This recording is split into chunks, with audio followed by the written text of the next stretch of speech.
जहरीली होती हमारी खाद्य श्रृंखला शीर्षक का गद्यांश वीडियो। पर्यावरण के साथ साथ हमारी संपूर्ण खाद्य श्रृंखला जहरीली, अस्वास्थ्यकर और गुणवत्ताहीन होती जा रही है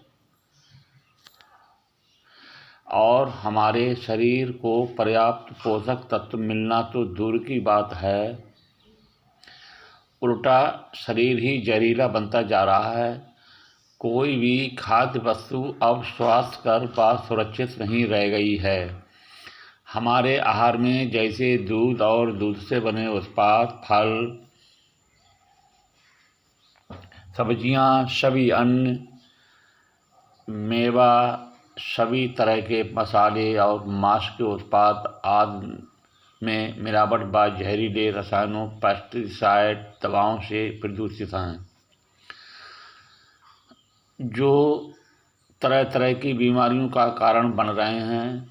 हमारी खाद्य श्रृंखला पोषण युक्त न होकर हमें गंभीर बीमारियों की ओर धकेल रही है। हमें जीवन जीने के लिए वायु, जल, पृथ्वी, आकाश, अग्नि तत्व बिल्कुल शुद्ध, निर्मल व मौलिक होने चाहिए, तभी हमारा जीवन स्वस्थ और सुरक्षित है। ये सभी तत्व भयंकर रासायनिक, हानिकारक, विषयुक्त प्रदूषण से भरे पड़े हैं। बिना शुद्ध वायु के हम कितने समय तक जीवित रह सकते हैं? वायु हमारे जीवन का आधार है। वायु के बिना जीवन और मृत्यु के बीच कुछ मिनटों की ही दूरी है।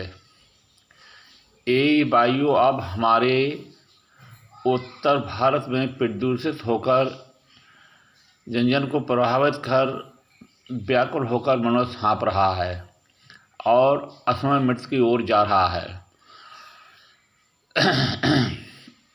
आकाश जहरीली गैसों का एक चैम्बर हो गया है। जल भी जीवन के लिए बहुत ही महत्वपूर्ण है। इसके बिना जीवन संभव ही नहीं है। शुद्ध जल भी हमसे दूर होता जा रहा है। पृथ्वी चारों तरफ से प्रदूषित हो रही है। हम पृथ्वी का ही एक हिस्सा हैं। जब पृथ्वी ही प्रदूषित और जहरीली है तो हम इससे अछूते कैसे रह सकते हैं? पृथ्वी, जल, वायु और ऊर्जा तथा आकाश तत्व से ही हमें अन्न, फल, सब्जियां, दूध, मसाले, मेवा, मांस आदि खाने पीने की वस्तुएं मिलती हैं। इन पंच तत्व में जहरीले व प्रदूषित होने की वजह से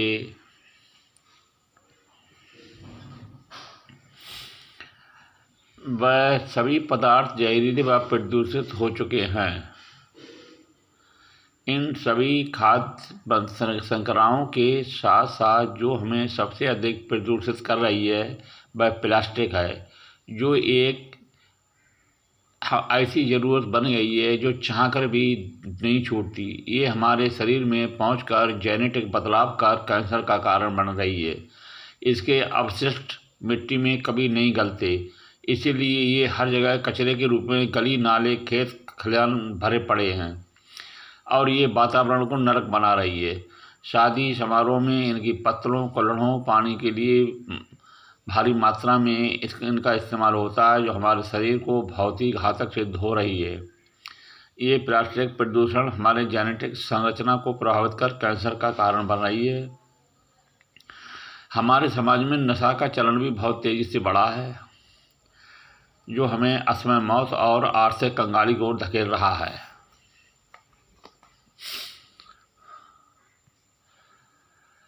आज के समय में दूध और दूध से बने पदार्थ खाने योग्य नहीं रह गए हैं। वही शुद्ध है जो आप स्वयं गाय, भैंस, बकरी पालकर दूध इस्तेमाल कर रहे हैं। अधिक उत्पादन के लिए अनाज, फलों, सब्जियों व पक्षियों में जेनेटिक बदलाव कर हमारे जीवन को ही संकट में डाल दिया है। इससे सभी पदार्थ अपनी मौलिक गुणवत्ता खो चुके हैं, जिससे हमारा पेट तो भर रहा है पर हम गंभीर बीमारियों का शिकार बन रहे हैं। इस तरह हम एक अजीब सी जीवन व्यवस्था में फंसकर रह गए हैं, जो प्राकृतिक ना होकर एक कृत्रिमता बनकर रह गई है। इससे हमें निकलना होगा और प्रकृति से जुड़ना होगा। हमें प्रकृति को सहेजना होगा। हमें अभी से दूरगामी सोच रखनी होगी, तभी हमारे सुंदर कल का निर्माण होगा और अपने साथ साथ भावी पीढ़ी सुखी, स्वस्थ और सुरक्षित रहेगी।